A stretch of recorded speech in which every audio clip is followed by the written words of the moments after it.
ਵਾਹਿਗੁਰੂ ਜੀ ਕਾ ਖਾਲਸਾ ਵਾਹਿਗੁਰੂ ਜੀ ਕੀ ਫਤਿਹ। ਵਾਹਿਗੁਰੂ ਜੀ ਨਿਰਗੁਣ ਦੀ ਕਥਾ, ਸਹਿਜ ਕਥਾ, ਅਮਰ ਕਥਾ, ਗੂਝ ਕਥਾ ਤੇ ਕਥ ਕਥਾ ਕੀ ਹੈ? ਗੁਰਬਾਣੀ ਗੁਰੂ ਦੁਆਰਾ ਸਮਝਾਉਣਾ ਕੀਤਾ ਜਾਵੇ। ਵਾਹਿਗੁਰੂ। ਗੁਰਬਾਣੀ ਗੁਰੂ ਦੇ ਵਿੱਚ ਨਿਰਗੁਣ ਦੀ ਕਥਾ, ਸਹਿਜ ਕਥਾ, ਅਮਰ ਕਥਾ, ਗੂਝ ਕਥਾ, ਅਕਥ ਕਥਾ ਬਾਰੇ ਭੇਦ ਦਿੱਤਾ ਹੈ, ਜੋ ਗੁਰਮੁਖਾਂ ਨੇ ਸਾਨੂੰ ਗੁਰਬਾਣੀ ਦੁਆਰਾ ਸਮਝਾਇਆ। ਨਿਰਗੁਣ ਦੀ ਕਥਾ ਆ, ਜੋ ਅਕਾਲ ਪੁਰਖ ਨਿਰੰਕਾਰ ਆ, ਸ੍ਰਿਸ਼ਟੀ ਦਾ ਕਰਤਾ ਪਰਮਾਤਮਾ, ਜਿਸ ਨੂੰ ਆਪਾਂ ਵਾਹਿਗੁਰੂ ਕਹਿੰਦੇ ਹਾਂ। ਅਕਾਲ ਪੁਰਖ ਦੇ ਦੋ ਰੂਪ ਆ, ਸਰਗੁਣ ਅਤੇ ਨਿਰਗੁਣ। ਅਸੀਂ ਹੁਣ ਦਿਨ ਦੇ ਸਮੇਂ 'ਤੇ ਸਰਗੁਣ ਵਿੱਚ ਆਉਂਦੇ ਹਾਂ। ਅਸੀਂ ਇਸ ਸਰਗੁਣ ਰੂਪ ਨੂੰ ਛੱਡ ਕੇ ਨਿਰਗੁਣ ਵਿੱਚ ਪ੍ਰਵੇਸ਼ ਹੋਣਾ ਹੈ। ਇਹ ਤੱਤਾਂ ਨੂੰ, ਤ੍ਰੈਕੁਟੀ ਨੂੰ ਪਾਰ ਕਰਨਾ ਹੈ, ਤਰਲੋਕੀ ਵਿੱਚੋਂ ਨਿਕਲਣਾ ਹੈ, ਤ੍ਰੈ ਗੁਣਾਂ ਤੋਂ ਮੁਕਤ ਹੋਣਾ ਹੈ। ਤ੍ਰੈ ਗੁਣ ਜਿਹੜੇ ਕਿਹਾ ਹੈ ਗੁਰਬਾਣੀ ਦੇ ਵਿੱਚ, ਰਜਗੁਣ, ਤਮਗੁਣ, ਸਤਗੁਣ। ਰਜੋਗੁਣ, ਤਮੋਗੁਣ ਅਤੇ ਸਤੋਗੁਣ ਇਹ ਮਾਇਆ ਆ। ਮਾਇਆ ਦੇ ਦੇਸ਼ ਤੋਂ ਉੱਪਰ ਉੱਠਣਾ ਹੈ। ਮਹਾਰਾਜ ਕਹਿੰਦੇ ਰਜਗੁਣ, ਤਮਗੁਣ, ਸਤਗੁਣ ਕਹੀਏ ਇਹ ਤੇਰੀ ਸਭ ਮਾਇਆ। ਇਸ ਸਰਗੁਣ ਤੋਂ ਜਦੋਂ ਅਸੀਂ ਨਿਰਗੁਣ ਵਿੱਚ ਪ੍ਰਵੇਸ਼ ਹੋ ਜਾਂਦੇ ਹਾਂ, ਇੱਥੋਂ ਸਾਡੀ ਨਿਰਗੁਣ ਦੀ ਕਥਾ ਸ਼ੁਰੂ ਹੁੰਦੀ ਹੈ। ਸਰਗੁਣ ਨੂੰ ਛੱਡ ਕੇ ਨਿਰਗੁਣ ਵਿੱਚ ਪ੍ਰਵੇਸ਼ ਹੋਣਾ, ਇਸ ਕਥਾ ਨੂੰ ਗੁਰਬਾਣੀ ਵਿੱਚ ਨਿਰਗੁਣ ਦੀ ਕਥਾ ਕਿਹਾ ਹੈ।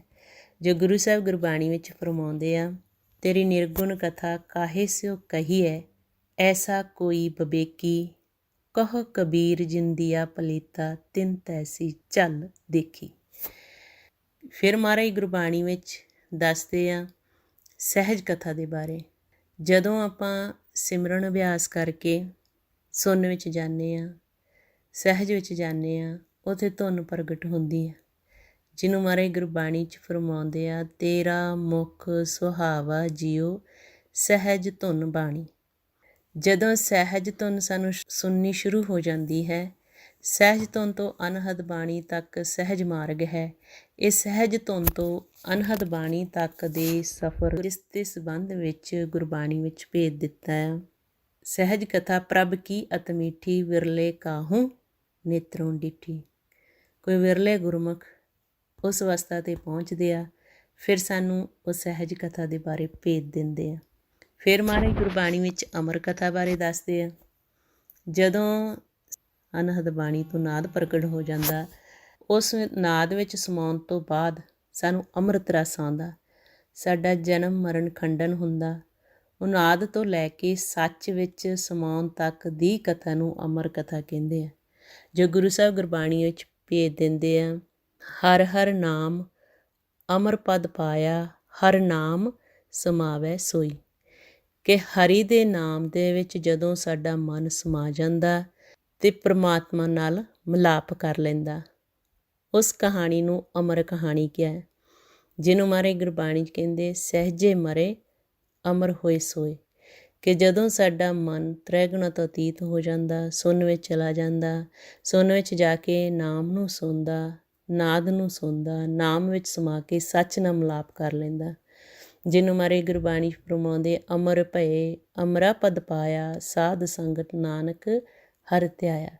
ਹਰੀ ਨੂੰ ਧਿਆ ਕੇ ਸੰਗਤ ਵਿੱਚ, ਫਿਰ ਨਾਮ ਵਿੱਚ ਸਮਾ ਕੇ ਪਰਮਾਤਮਾ ਨਾਲ ਮਿਲਾਪ ਕਰਨਾ, ਜਿਹਨੂੰ ਮਹਾਰਾਜ ਕਹਿੰਦੇ ਹਰ ਹਰ ਨਾਮ ਅਮਰ ਪਦ ਪਾਇਆ, ਹਰ ਨਾਮ ਸਮਾਵੈ ਸੋਈ। ਉਸ ਵਕਤ ਜਦੋਂ ਨਾਮ ਵਿੱਚ ਸਮਾ ਕੇ ਸੱਚ ਨਾਲ ਮਿਲਾਪ ਕਰ ਲੈਂਦਾ ਹੈ, ਸਾਡਾ ਮਨ ਅਮਰ ਹੋ ਜਾਂਦਾ ਹੈ। ਨਾਦ ਤੋਂ ਲੈ ਕੇ ਸੱਚ ਵਿੱਚ ਸਮਾਉਣ ਤੱਕ ਦੀ ਕਥਾ ਨੂੰ ਗੁਰਬਾਣੀ ਵਿੱਚ ਅਮਰ ਕਥਾ ਕਿਹਾ ਹੈ। ਫਿਰ ਗੁਰੂ ਸਾਹਿਬ ਗੁਰਬਾਣੀ 'ਚ ਗੂਝ ਕਥਾ ਬਾਰੇ ਦੱਸਦੇ ਆ।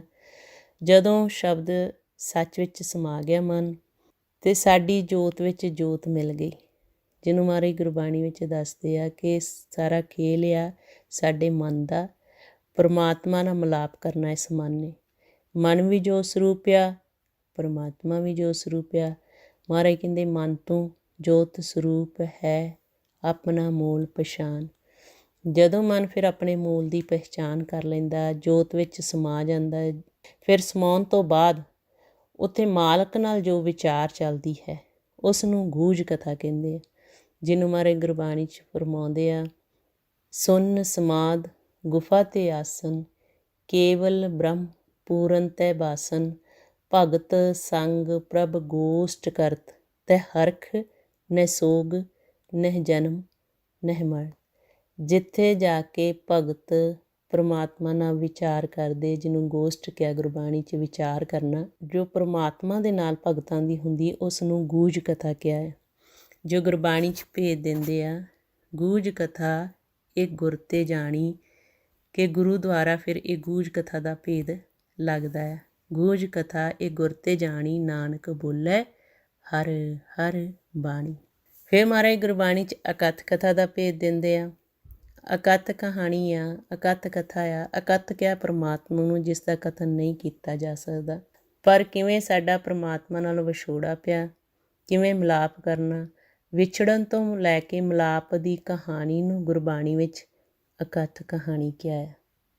ਕਿਵੇਂ ਪਰਮਾਤਮਾ ਨਾਲ ਸਾਡਾ ਵਿਛੋੜਾ ਪਿਆ, ਸਾਡੀ ਨਾਮ ਨਾਲ ਲਿਵ ਟੁੱਟੀ, ਅਸੀਂ ਸੰਸਾਰ ਵਿੱਚ ਆਏ, ਕਿਵੇਂ ਮਾਇਆ ਦੇ ਦੇਸ਼ ਵਿੱਚ ਮਨ ਖੇਡਦਾ, ਕਿਵੇਂ ਮਾਇਆ ਤੋਂ ਅਤੀਤ ਹੋ ਕੇ, ਤ੍ਰੈ ਗੁਣਾ ਤੋਂ ਅਤੀਤ ਹੋ ਕੇ, ਤਰਲੋਕੀ ਤੋਂ ਉੱਪਰ ਉੱਠ ਕੇ ਕਿਵੇਂ ਫਿਰ ਪਰਮਾਤਮਾ ਦੇ ਨਾਮ ਨੂੰ ਸੁਣ ਕੇ ਪਰਮਾਤਮਾ ਵਿੱਚ ਸਮਾਉਣਾ।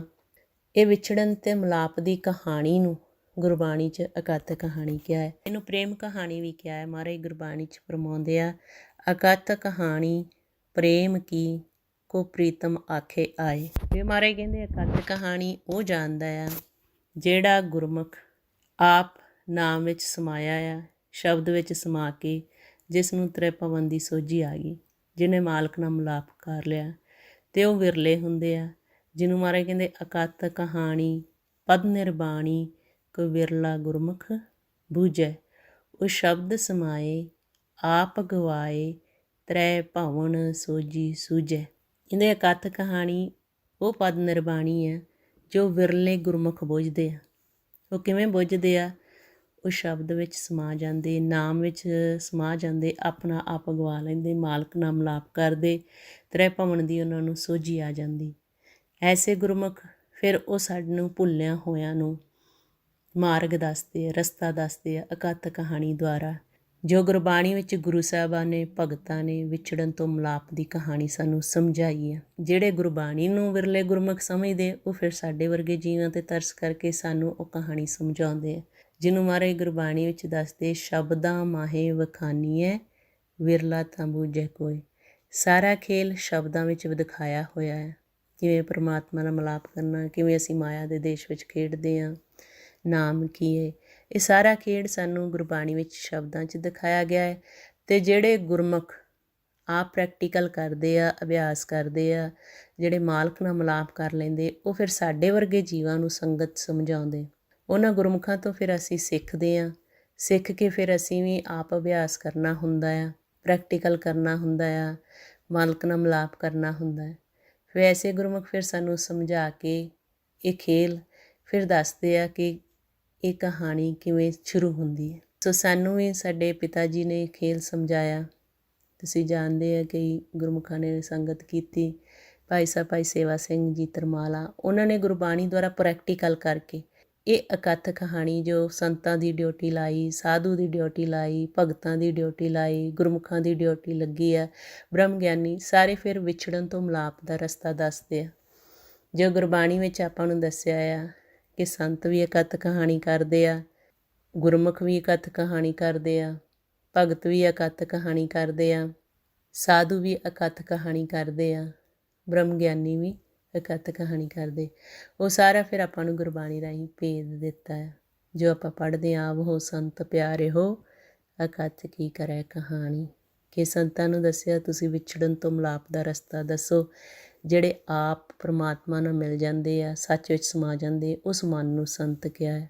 ਫਿਰ ਸਾਧੂ ਬਾਰੇ ਦੱਸਿਆ ਹੈ। ਸਾਧੂਆਂ ਨੇ ਵੀ ਅਦ੍ਰਿਸ਼ਟ ਦਾ, ਅਗੋਚਰ ਦਾ, ਜਿਹੜਾ ਨਹੀਂ ਦਿਸਦਾ, ਉਸ ਦਾ ਪਰਮਾਤਮਾ ਬਾਰੇ ਭੇਦ ਦੇਣਾ ਹੁੰਦਾ। ਜਿਹਨੂੰ ਮਾਰੇ ਕਹਿੰਦੇ ਅਦ੍ਰਿਸ਼ਟ ਅਗੋਚਰ ਪਾਰ ਬ੍ਰਹਮ ਮਿਲ ਸਾਧੂ ਅਕੱਥ ਕਥਾਇਆ ਥਾ। ਸਾਧੂ ਜਨ ਵੀ ਫਿਰ ਅਕੱਥ ਕਹਾਣੀ ਕਰਦੇ। ਐਵੇਂ ਫਿਰ ਮਹਾਰਾਜ ਨੇ ਗੁਰਬਾਣੀ ਵਿੱਚ ਦੱਸਿਆ, ਜਿਸੇ ਜਗਾਏ ਪਿਆਵੇ ਇਹ ਰਸ ਅਕੱਥ ਕਥਾ ਤਿਨ ਜਾਨੀ। ਕਿ ਜਿਹੜੇ ਬ੍ਰਹਮ ਗਿਆਨੀ ਉਹ ਵੀ ਅਕੱਥ ਕਹਾਣੀ ਕਰਦੇ। ਜਦੋਂ ਆਪਾਂ ਕੀਰਤਨ ਸੋਹਿਲੇ 'ਚ ਪੜ੍ਹਦੇ ਹਾਂ, ਉਹ ਫਿਰ ਅਕੱਥ ਕਹਾਣੀ ਬਾਰੇ ਸਾਨੂੰ ਦੱਸਿਆ। ਜੋ ਆਪਾਂ ਗੁਰਬਾਣੀ ਦੁਆਰਾ ਪੜ੍ਹਦੇ ਹਾਂ, ਫਿਰ ਮਹਾਰਾਜ ਨੇ ਦੱਸਿਆ ਭਗਤ ਜਨ ਵੀ ਅਕੱਥ ਕਹਾਣੀ ਕਰਦੇ ਆ।